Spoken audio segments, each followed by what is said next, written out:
नमस्कार, आप देख रहे हैं आज तक। मैं हूं आपके साथ राजीव ढोंडियाल और शुरुआत बुलेटिन की बड़ी खबर से। शिवसेना की लड़ाई अब सड़कों पर आ गई है और शिव सैनिकों ने बागियों के खिलाफ मोर्चा खोल दिया है।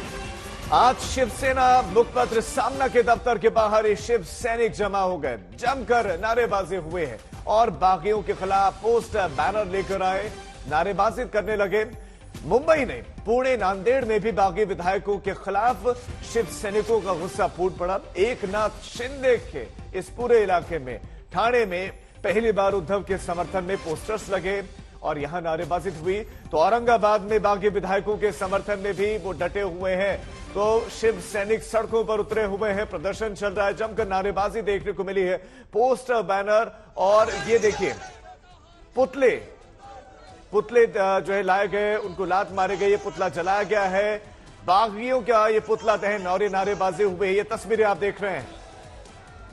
जम्मू, दिल्ली, अलग अलग जगहों पर इस तरह का प्रदर्शन की तस्वीरें सामने आ रही हैं। देखिए, उद्धव के समर्थन में शिव सैनिकों का ये मार्च नजर आया। अलग अलग शहर और अब तस्वीरें अलग अलग शहरों की, मुंबई से लेकर नांदेड़, ठाणे से लेकर औरंगाबाद और पुणे, जहां पर जूते मारो आंदोलन चलाया गया। बागी समर्थक भी डटे हुए हैं। ऐसा नहीं कि सिर्फ उद्धव समर्थक सड़कों पर, देखिए औरंगाबाद में बागी समर्थक भी नजर आए जिन्होंने समर्थन में प्रदर्शन किया, नारेबाजी की। महाराष्ट्र में शिवसेना का सियासी भूचाल और तेज हो गया है और गुवाहाटी से मुंबई तक आर पार की जंग है। विरासत की लड़ाई के लिए ठाकरे परिवार भी खुलकर मैदान में आ गया है। आदित्य ठाकरे इस वक्त हमारे साथ हैं। शिवसेना मैदान में आ गई है। How is the moral of the party? आप देख रहे हो, हम तो मैदान में ही हैं, हम तो यही हैं। जो भाग गए वो शर्मिंदा है। हम क्या करें? पार्टी को रिग्रुप करने की आप में बड़ी जिम्मेदारी है। ये कितना बड़ा चैलेंज है आपके लिए? मुझे लगता है कि जो भाग गए उसमें से भी कई लोग हैं जिसको भगाया गया है। सबसे अहम चीज यही है कि जो डरपोक है वो भागते हैं और वो भाग के गए हैं। शिव सैनिक काफी उग्र हो रहे हैं, रेबेल ग्रुप के पोस्टर फाड़े जा रहे हैं। आदित्य शिव सैनिक काफी उग्र हो रहे हैं सड़कों पर, आप क्या कहेंगे? ये जो सेपरेटिस्ट है हमारे से, उनको डर किसका पता नहीं, शर्मिंदा तो है वो। आदित्य ठाकरे इस वक्त गुस्सा है, दुखी है या बदला लेना चाहते हैं? आदित्य ठाकरे इस वक्त आप गुस्सा है, दुखी है या बदला लेना चाहते हैं? मैं सिर्फ प्यार देख रहा हूँ, लोगों का प्यार देख रहा हूँ। तो ये थे आदित्य ठाकरे। आदित्य, उन्होंने बोला है जो लोग भाग गए हैं वो खुद ही जाने आखिर उन्हें किस बात से डर है। उनका कहना है वो दुखी नहीं है, गुस्सा नहीं है, लेकिन ग्राउंड जीरो पर इस वक्त वो लोगों का प्यार देख रहे हैं। अंडरलाइन बात जो उन्होंने कही है कि वही लोग डरे हुए हैं जो रेबेल ग्रुप के हैं, जो पार्टी छोड़कर दूर भाग गए हैं। अब शिवसेना के पास में इस वक्त एक जिम्मेदारी है कि वो पार्टी को किस तरीके से रिग्रुप करे। और जिस तरीके से आदित्य ठाकरे ने पब्लिक एड्रेसेस शुरू किए हैं मुंबई में, अब बताया जा रहा है कि इसी तरीके की गैदरिंग्स ना सिर्फ मुंबई में बल्कि राज्य के अलग अलग इलाकों में भी होंगी, जिससे बताया जाएगा कि शिवसेना अभी टूटी नहीं है, शिवसेना हारी रही है और उसने लड़ाई को छोड़ा नहीं है। यानी इसका सीधा सीधा मतलब है फ्लोर ऑफ द हाउस में, कोर्ट में और सड़कों पे सब जगह शिवसेना को अपनी पार्टी की प्रतिष्ठा को बचाने के लिए लड़ना ही पड़ेगा। कैमरा पर्सन महेश मोरे के साथ पंकज उपाध्याय, मुंबई, आज तक। आदित्य ठाकरे इस वक्त हमारे साथ हैं। शिवसेना मैदान में आ गई है। How is the moral of the party? आप देख रहे हो, हम तो मैदान में ही हैं, हम तो यही हैं। जो भाग गए वो शर्मिंदा है। हम क्या करें? पार्टी को रिग्रुप करने की आप में बड़ी जिम्मेदारी है। ये कितना बड़ा चैलेंज है आपके लिए? मुझे लगता है कि जो भाग गए उसमें से भी कई लोग हैं जिसको भगाया गया है। सबसे अहम चीज यही है कि जो डरपोक है वो भागते हैं और वो भाग के गए हैं। शिव सैनिक काफी उग्र हो रहे हैं, रेबेल ग्रुप के पोस्टर फाड़े जा रहे हैं। आदित्य शिव सैनिक काफी उग्र हो रहे हैं सड़कों पर, आप क्या कहेंगे? ये जो सेपरेटिस्ट है हमारे से, उनको डर किसका पता नहीं, शर्मिंदा तो है वो। आदित्य ठाकरे इस वक्त गुस्सा है, दुखी है या बदला लेना चाहते हैं? आदित्य ठाकरे इस वक्त आप गुस्सा है, दुखी है या बदला लेना चाहते हैं? मैं सिर्फ प्यार देख रहा हूँ, लोगों का प्यार देख रहा हूँ। तो ये थे आदित्य ठाकरे। आदित्य, उन्होंने बोला है जो लोग भाग गए हैं वो खुद ही जाने आखिर उन्हें किस बात से डर है। उनका कहना है वो दुखी नहीं है, गुस्सा नहीं है, लेकिन ग्राउंड जीरो पर इस वक्त वो लोगों का प्यार देख रहे हैं। अंडरलाइन बात जो उन्होंने कही है कि वही लोग डरे हुए हैं जो रेबेल ग्रुप के हैं, जो पार्टी छोड़कर दूर भाग गए हैं। अब शिवसेना के पास में इस वक्त एक बड़ी जिम्मेदारी है कि वो पार्टी को किस तरीके से रिग्रुप करे। और जिस तरीके से आदित्य ठाकरे ने पब्लिक एड्रेसेस शुरू किए हैं मुंबई में, अब बताया जा रहा है कि इसी तरीके की गैदरिंग्स ना सिर्फ मुंबई में बल्कि राज्य के अलग अलग इलाकों में भी होंगी, जिससे बताया जाएगा कि शिवसेना अभी टूटी नहीं है, शिवसेना हारी रही है और उसने लड़ाई को छोड़ा नहीं है। यानी इसका सीधा सीधा मतलब है फ्लोर ऑफ द हाउस में, कोर्ट में और सड़कों पे सब जगह शिवसेना को अपनी पार्टी की प्रतिष्ठा को बचाने के लिए लड़ना ही पड़ेगा। कैमरा पर्सन महेश मोरे के साथ पंकज उपाध्याय, मुंबई, आज तक। तो आदित्य ठाकरे को आपने सुना, जो डरपोक है वो भाग गए हैं और ऐसे में कुछ भागे हैं तो कुछ जानबूझकर भगाए गए हैं। और इसी खबर पर और ज्यादा जानकारी के साथ हमारे 3 संवाददाता हमारे साथ जुड़ गए। अशोक सिंघल गुवाहाटी से हमारे साथ जुड़ गए, आशुतोष मिश्रा इस वक्त मुंबई वो कल्याण से हमारे साथ हैं और इसके साथ साथ पारस धामा मुंबई से हमारे साथ जुड़ गए। पारस, सबसे पहले आपके पास क्या कुछ इस वक्त मुंबई में चल रहा है, रीग्रुपिंग की, रीयूनाइट करने की क्या क्या वहां पर तैयारियां, प्लानिंग क्या क्या चल रहा है इस वक्त मुंबई में? जी, मुंबई में और महाराष्ट्र में हालात बिल्कुल गंभीर है, क्योंकि जिस तरीके से पूरे महाराष्ट्र में सियासत तेज है, सियासत गरमाई हुई है। अलग अलग तरीके से शिवसेना वापस कोशिश कर रही है किसी तरह टूटी हुई शिवसेना को एक बार फिर से जोड़ा जाए। अलग अलग जगहों पे जो है वो सभाएं ली जा रही हैं। अलग अलग जगहों पे आदित्य ठाकरे हो या फिर उद्धव ठाकरे हो कोशिश कर रहे हैं कि शिवसेना को फिर से एक साथ जोड़ा जाए। कुछ देर पहले हमारे संवाददाता पंकज उपाध्याय ने आदित्य ठाकरे से बात की। उन्होंने खुले तौर पर ये टारगेट किया है कि अब जो है जो भाग गए वो यहाँ से चले गए हैं, हम लोग एक साथ हैं, और जो भाग गए हैं वो शर्मिंदा हैं। तो अब खुले तौर पर जो है टारगेट किया जा रहा है शिवसेना द्वारा एकनाथ शिंदे और जो बागी एमएलए जो गुवाहाटी में बैठे हैं। वहीं मुंबई में सदा सरवणकर का घर है जहां पर हम अभी मौजूद हैं। आपको तस्वीरें पहले दिखाऊंगा। सीआरपीएफ के जवानों को तैनात किया गया है, क्योंकि जिस तरीके से गुवाहाटी में जो एमएलए बैठे हैं, रेबेल एमएलए बैठे हैं, उनका कहना यह है कि उनको धमकियां मिल रही हैं, उनका परिवार जो है वो खतरे में है, जिसको मद्देनजर रखते हुए अब सेंट्रल से सीआरपीएफ जवानों को यहाँ पे तैनात किया गया है। विजुअल्स आप देख सकते हैं।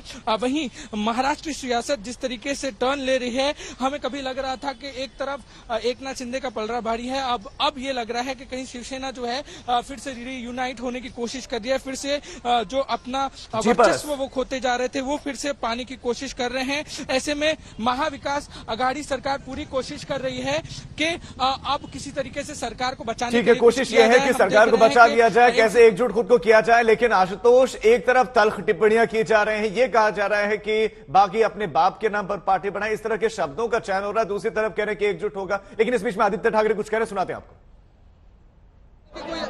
कोई क्षमता नहीं है वहाँ, ऐसे हमारे जो फुटीरवादी आमदार है, विधायक है, उनके लिए पैसा खर्च किया जा रहा है।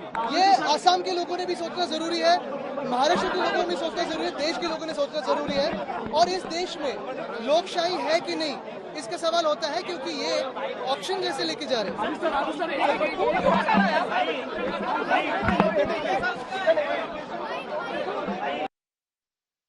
आपने देखा आदित्य ठाकरे, और उन्होंने एक बार फिर से कहा कि अब असम के लोगों को भी सोचना चाहिए, देश के लोगों को सोचना चाहिए, लोकशाही है कि नहीं है। आशुतोष लगातार हमारे साथ। आशुतोष, सवाल यह कि आप मुंबई की सड़कों पर उतरकर कैसे एकजुट करेंगे? विधायक आपके असम में है, आप कैसे एकजुट करेंगे उनको? ऐसे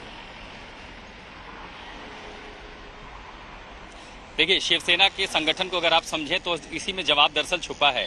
ये वो पार्टी है जिसने कई बार सत्ता को, जो बाला साहब ठाकरे हमेशा कई बार वो कहते थे कि सत्ता हमारे लिए बनी है, और ये जो एक संगठन है, एक ऐसा राजनीतिक संगठन जो बेहद भावनात्मक एक रूप से लेकर के और बाला साहब चेहरे के इर्द गिर्द ये घूमता है। इसीलिए सबसे बड़ी चुनौती थी। और ये सब देखिए कि शरद पवार की मुलाकात जब उद्धव ठाकरे से होती है, ये भूमिका उसके बाद ही लिखी गई कि आप विधायकों के भरोसे तो ना रहें। उन विधायकों के पीछे भी सबसे बड़ी जो ताकत थी वो ब्रांड शिवसेना, ब्रांड ठाकरे और शिवसेना का वोटर, जो कि एक शिव सैनिक है।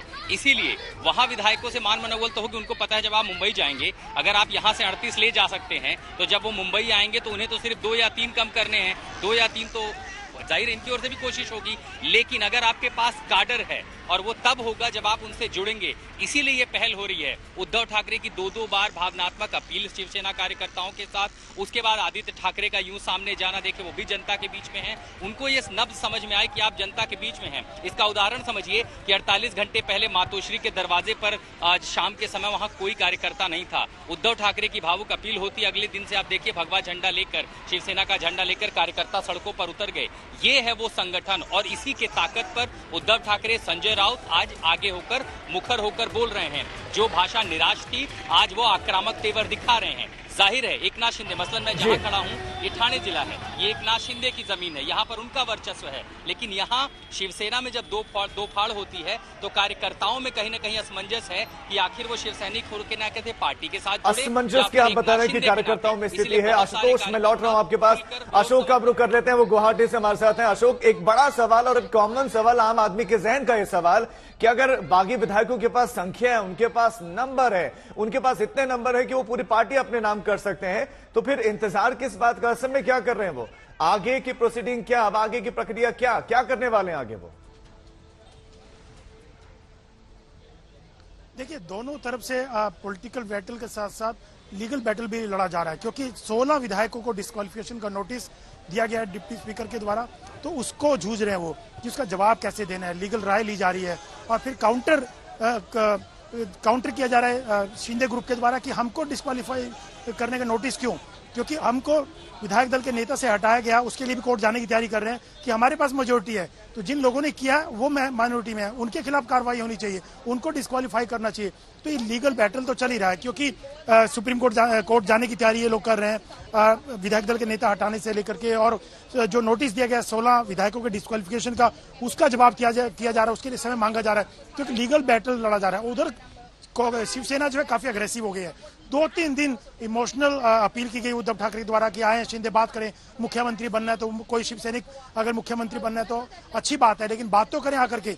लेकिन अब पिछले 2-3 दिन से जो तेवर है शिवसेना के, पुराने अंदाज में शिवसेना दिखाई दे रही है, सड़कों पे उतर आई है। संजय राउत कह रहे हैं कि आग लग जाएगी, तलवारें चलेंगी, हम पीछे हटने वाले नहीं है। वो गुवाहाटी से चौपाटी तो आना पड़ेगा उनको, लेकिन शिंदे ग्रुप जो है लीगल ऑप्शंस पे एक्सप्लोर कर रहा है कि किस ढंग से जो पूरे विधायक है, 38 विधायक 2/3 है, उसके अलावा इंडिपेंडेंट सब इंटैक्ट रहे, इसलिए तमाम तैयारियों के साथ यहाँ पे डटे हुए हैं। लेकिन बीजेपी की अगर बात की जाए, देवेंद्र फडणवीस और शिंदे की मीटिंग हुई थी 2 दिन पहले, तो एक पॉलिटिकल फ्रंट पे भी बीजेपी ज्यादा ओपनली ना आकर के बल्कि बैक साइड से इनको मदद कर रही है, और 15 विधायकों को सुरक्षा भी दी गई है महाराष्ट्र में, जिनके परिवारों को कहा जा रहा था कि थ्रेट है। खुद शिंदे ने कहा था कि अगर हमारे परिवारों को कुछ होगा तो उसके लिए उद्धव ठाकरे, शरद पवार और संजय राउत जिम्मेवार होंगे। कई विधायकों के दफ्तरों में तोड़फोड़ भी की गई थी। तो पॉलिटिकल फ्रंट के साथ साथ लीगल फ्रंट पे भी दोनों लड़ाई लड़ रहे हैं। उधर उद्धव ठाकरे की तरफ से भी, सरकार और शिवसेना की तरफ से भी तमाम चीजें एक्सप्लोर की जा रही हैं। 16 विधायकों को डिस्क्वालीफाई करने के लिए नोटिस थमा दिया गया है, उधर विधायक दल के नेता को हटा दिया गया है।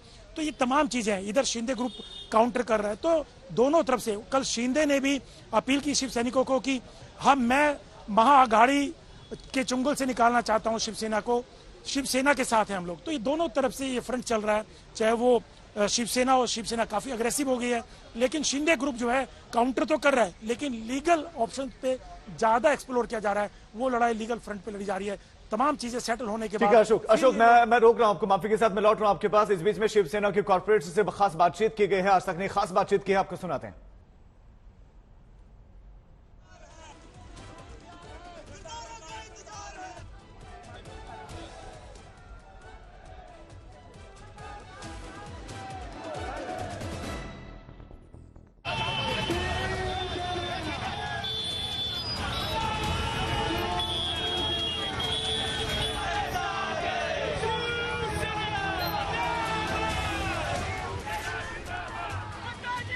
शिवसेना के जो बागी विधायक है, उन्हें अब केंद्र से सीआरपीएफ की सुरक्षा मुहैया कराई गई है। हम फिलहाल दादर के जो विधायक है सदा सरवणकर, उनके घर में खड़े हैं, और उनके बेटे जो कि यहाँ के पार्षद भी है समाधान सरवणकर, हम उनसे बातचीत करके जानने की कोशिश करेंगे कि आखिर महाराष्ट्र में हो क्या रहा है। उससे पहले हम आपको दिखा दे, उनके घर के बाहर ये जो सिक्योरिटी हमें दिखाई दे रही है, इस सिक्योरिटी को देखकर आपको पता लगेगा कि महाराष्ट्र में किस तरह से कानून व्यवस्था ताक पर है। यहाँ पर सीआरपीएफ के साथ मुंबई पुलिस भी है और सुरक्षा व्यवस्था यहाँ पर तैनात की गई है। लेकिन दादर के अलग अलग इलाकों में जबकि 149 सेक्शन लागू है, ठाणे मुंबई में रैलियां निकल रही है और धमकाया जा रहा है। समाधान हमारे साथ है, उनसे पूछेंगे। समाधान, क्या स्थिति है? नहीं, यहाँ पे मुंबई और महाराष्ट्र में एक गुंडाशाही चल रही है। जो भी आज अभी 149 सेक्शन चालू है तो भी बाइक रैली निकल रही है, रास्ते पे जाके बोर्ड को काले लगाओ और ये सब चीजें चल रही है। और फैमिली को क्या घर के सामने जाके कुछ झंडा दिखाना और ये सब, मेरे ख्याल से शिवसैनिक ये जो करने वाले ये शिवसैनिक बाला साहब के तो शिवसैनिक है ही नहीं। कोई तो एक आके सुबह आता है, कुछ तो बकबक करता है और शिवसैनिक कुछ रहते हैं जिनको अभी जो पद की अपेक्षा है, ऐसे लोग हैं वो कुछ हमारे वरिष्ठों को कुछ दिखाना है, वो हिसाब से ये सब चल रहा है। गलत चीजें चल रही है, ये राजकारण है। अगर आप कांग्रेस राष्ट्रवादी के साथ जा सकते हो तो किसी और को बीजेपी के साथ जाना है, क्योंकि आपके सांसदों को बीजेपी के साथ जाना है, हिंदुत्व के साथ जाना है, तो उसके लिए आप उनको साथ देना चाहिए। आप कांग्रेस राष्ट्रवादी आपको चलेगी लेकिन आपके सांसद नहीं चलेंगे, ये गलत चीज है। और जो चल रहा है, जो पुलिस के आड़ में जो अभी ये सब चल रहा है वो गलत चल रहा है। और मुझे ऐसे लगता है कि ये चीजें अगर बढ़ती रही तो मुझे लगता है राष्ट्रपति शासन यहाँ पे लगने ही वाला है, क्योंकि ये गुंडागिरी और ये सब हम लोग भी है, हम लोग शिवसेना से ही है, गुंडागिरी हम लोग भी कर सकते हैं। लेकिन आजकल लोगों को वो नहीं चाहिए, लोगों को जिसकी स्वतंत्र है। आपको लगा आप कांग्रेस राष्ट्रवादी के साथ जाना चाहते हो, जा सकते हो। बॉम्ब ब्लास्ट के आरोपी नवाब मलिक, उसके साथ सत्ता में बैठ सकते हो, लेकिन कुछ हमको अच्छा नहीं लग रहा है। हमें लग रहा है कि हिंदुत्व के साथ जाना चाहिए, तो हिंदुत्व के साथ हम लोग सब है। मुझे बताइए, आज सामना कार्यालय के सामने वहां पर एक शाखा है जहां पर आप खुद बैठते हैं, एक बहुत बड़ी बाइक रैली भी निकाली गई थी। वहां पे बड़ी मेरे को नहीं लगता विशाल रैली थी, लेकिन वहां पे 30 या 40 बाइक ही थी। अगर उनको चाहिए रहता, मैं अभी भी शिवसेना में हूं, तो और 200 बाइक मैं खुद दे सकता था वहां पे, अगर उनको चाहिए रहता था। तो महाराष्ट्र में क्या कुछ चल रहा है वो आप देख रहे हैं, लेकिन इस बीच में रुक करते हैं बड़ी खबर का। और बड़ी खबर उत्तर प्रदेश के रामपुर से। रामपुर लोकसभा सीट बीजेपी ने जीत ली है, ये सीट बीजेपी ने जीत ली है, ये बहुत बड़ी खबर है। घनश्याम सिंह लोधी जीत गए हैं। बीजेपी उम्मीदवार घनश्याम सिंह लोधी ने यूपी उपचुनाव रामपुर लोकसभा सीट पर उपचुनाव में जीत दर्ज कर ली है, ये बहुत बड़ी खबर है। घनश्याम सिंह लोधी बीजेपी के कैंडिडेट और वो जीत गए हैं, ये इस वक्त की बहुत बड़ी खबर। आजम खान इस सीट से सांसद थे, लेकिन उत्तर प्रदेश विधानसभा चुनाव में वो विधायकी का चुनाव लड़े, जीते, उन्होंने ये सीट छोड़ दी, सीट खाली कर दी, लेकिन आसिम रजा हार गए। सीधा इसी खबर पर हमारे संवाददाता श्रेया हमारे साथ जुड़ गए हैं। श्रेया, एक बड़े अंतर से जीत दर्ज कर दी है बीजेपी कैंडिडेट ने। जी हाँ, बिल्कुल 42,000 से भी ज्यादा वोटों से भारतीय जनता पार्टी ने रामपुर से जीत हासिल की है। सवेरे से जो ट्रेंड समाजवादी पार्टी की तरफ झुक रहा था, वो 23 नंबर काउंटिंग के बाद से भारतीय जनता पार्टी ने जीत ली और अभी फाइनल रिजल्ट्स इसी काउंटिंग स्टेशन से घोषणा कर दी गई है। 42,000 से भी ज्यादा वोटों से घनश्याम सिंह लोधी, जो कि भारतीय जनता पार्टी से उम्मीदवार थे रामपुर में, वो जीत हासिल कर चुके हैं। शेष इसी सीट पर खूब प्रचार प्रसार हुआ। आजम खान के इर्द गिर्द चुनाव प्रचार खूब हुआ भी, वो भी प्रचार करते हुए नजर आए। लेकिन आखिर ऐसा क्या हुआ कि यहां पर बीजेपी ने जो है जीत दर्ज कर ली। खासतौर पर घनश्याम लोधी की बात करें, वो अभी हाल ही में बीजेपी में शामिल हुए और उन्होंने जीत भी दर्ज कर ली। देखिए, कहीं ना कहीं रामपुर का जो सीट है वो एक हॉट सीट था। जैसा कि आपने कहा कि आजम खान के वजह से रामपुर को आजम खान और समाजवादी पार्टी का घर माना जाता है, तो इसी में हम देख रहे थे कि रामपुर की सीट को लेकर बातचीत हो रही थी। लेकिन भारतीय जनता पार्टी से जो गणित था वो कहीं ना कहीं जो लोधी, कुर्मी और जो हिंदू वोटर्स की कंसोलिडेशन है उसके थे। और आप देख सकते हैं कि कैमरा में अभी घनश्याम सिंह लोधी वो अपनी सर्टिफिकेट, जो जीत की सर्टिफिकेट, वो लेने के लिए वो पहुंच भी चुके हैं। घनश्याम सिंह लोधी ने जीतने के बाद तुरंत आज लौट रहे हैं आपके पास, आप नजर बनाए रखें। ये बहुत बड़ी खबर है। आजम जो है अब आजमगढ़ जो क्षेत्र है, जो लोकसभा सीट है, वहां से भी नतीजे आने भी बाकी हैं, उस पर भी हमारी नजर है। लेकिन रामपुर लोकसभा सीट बीजेपी ने जीत ली है। रामपुर लोकसभा उपचुनाव से जुड़ी बड़ी खबर, जहां बीजेपी ने जीत दर्ज कर ली है।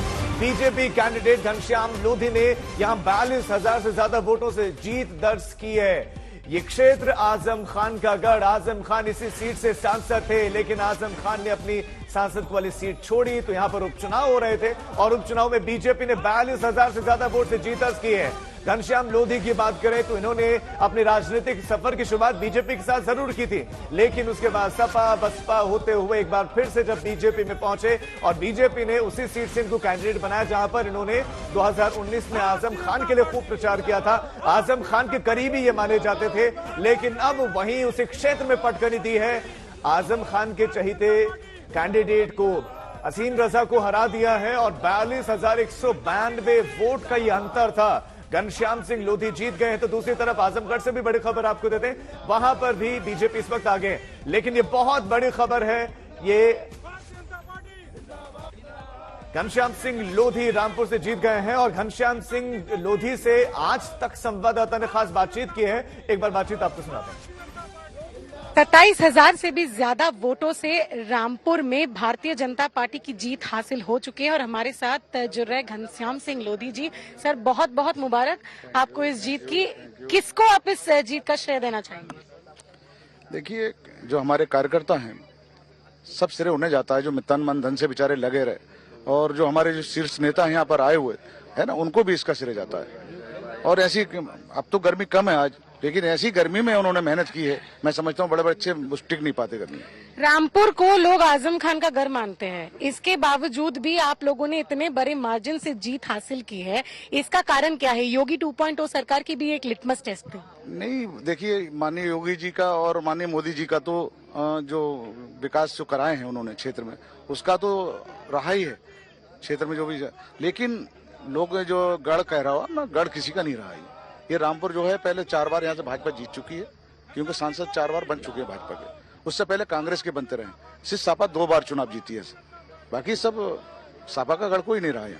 क्या पहले से जीत ना पाने की भाप इस बार अखिलेश यादव को पता चल गया था, इसीलिए वो चुनाव का यहाँ पे प्रचार भी नहीं करने आए? अब उनकी पार्टी का मामला वो जाने, बुलाए नहीं बुलाए वो उनका मामला, मेरा नहीं है। लेकिन आप लोगों ने जो जीत हासिल की है, ये 2024 के लोकसभा इलेक्शन के लिए कहीं ना कहीं एक रास्ता भी एक सेट कर देता है, आपको लगता है? जब आमने सामने का चुनाव जीत सकते हैं तो वो तो पता ना क्या होगा आगे। कई पार्टी चुनाव लड़ेंगी, वो तो आमने सामने का चुनाव। घनश्याम सिंह लोधी को आपने सुना, जीत दर्ज करने के बाद उनकी ये प्रतिक्रिया थी और ये पहली प्रतिक्रिया थी जो आपने आज तक पर देखी। लेकिन इस बीच में आजमगढ़ से बड़ी खबर आपको देते हैं। आजमगढ़ लोकसभा चुनाव में भी बीजेपी आगे है, बीजेपी लीड लिए हुए है और यहां पर दिनेश लाल यादव निरहुआ वो आगे चल रहे हैं और धर्मेंद्र यादव साथ में है। इसी खबर पर और ज्यादा अपडेट्स के साथ समर्थ श्रीवास्तव हमारे संवाददाता जुड़ गए हैं। समर्थ, इस वक्त का अपडेट दीजिए, रुझान इस वक्त क्या कह रहे हैं, कौन पहले नंबर पर, दूसरे नंबर पर कौन, और डिफरेंस कितना है, अंतर कितना है पहले और दूसरे के बीच में?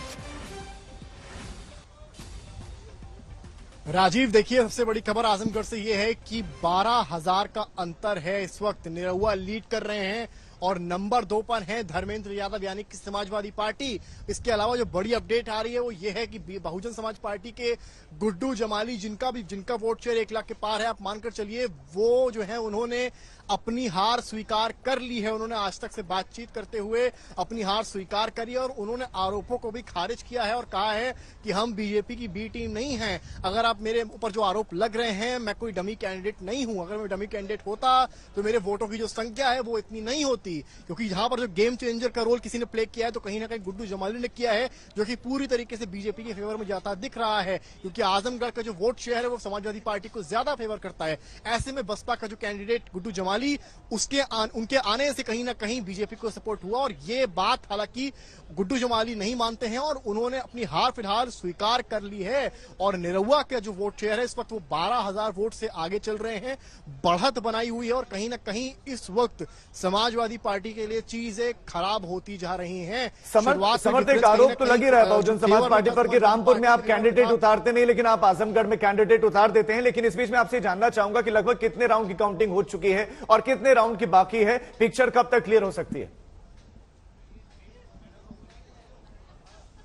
राजीव, आप मानकर चलिए बिल्कुल फाइनल फेजेस में है ये राउंड, जो भी बचे हैं राउंड्स वो फाइनल फेज पे हैं एकदम पूरा, और कुछ 1 से 1.5 घंटे में आजमगढ़ की फिगर भी रामपुर की तरह क्लियर हो सकती है। हालांकि बैलेट में टाइम लगेगा, पर जो मोटी मोटी फिगर होगी, जो नंबर होगा वो क्लियर हो जाएगा। बट इस वक्त जिस तरह से निरहुआ पिछले काफी 2 से 2.5 घंटे से बढ़त बनाए हुए हैं, ऐसा लगता है कि बीजेपी के लिए राह आसान नजर आ रही है। तो वहीं समाजवादी पार्टी की दिक्कतें बढ़ती हुई दिख रही हैं, क्योंकि धर्मेंद्र यादव जब सुबह 8 बजे यहां पर आए थे उस टाइम पर भी उनकी कहासुनी हुई थी अधिकारियों के साथ। उन्होंने कई आरोप लगाए थे, चाहे वो ईवीएम को लेकर हो या फिर हालांकि 2 घंटे बाद जब नंबर्स उनके फेवर में आए थे तो उन्होंने बयान दिया था और वो काफी खुश नजर आए थे। फिर उसके तुरंत बाद आधे घंटे के अंदर नंबर्स जब पलटे, उसके बाद से लगातार वो नंबर्स बीजेपी के ही फेवर में दिखे, यानी कि निरहुआ।